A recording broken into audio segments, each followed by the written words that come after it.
Mansura Isa ki da cikin hayyacinki. Rikici ya barke tsakanin tsohuwar jaruman masana'antar Kannywood Fati Muhammad da Mansura Isa. Ubana ya fi na kowa.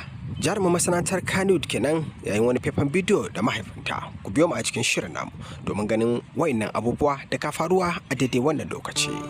Masu karo da masu mu barkamu da kasancewa tare da ku a daidai wannan lokaci cikin shirin namu na mulaka masana'antar Kannywood da malungu da sako don gano abubuwan da ke faruwa kai tsaye mu zo mu tattauna tare da ku wani kun sani wani ba ku sani ba.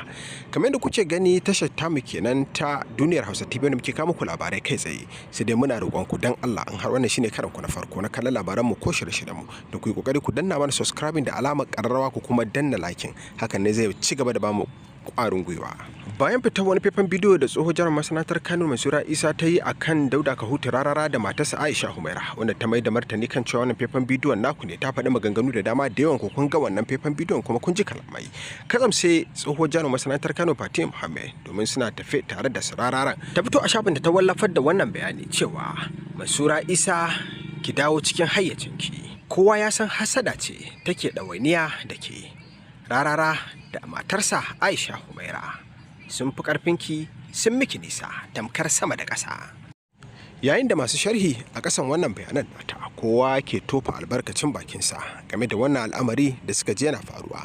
Da yawan mutane sun goyi da bayan Mansura Isa ganin yadda ta soki waccan tafiya ta ainihin Rarara, domin kuwa mutane da yawa ba sa goyon bayan hakan. Domin da yawa masu bibiyar ainihin shafin tsohuwar jaruman da masana'antar Kano Fati Muhammad sun yi mata sharhi marasa daɗi.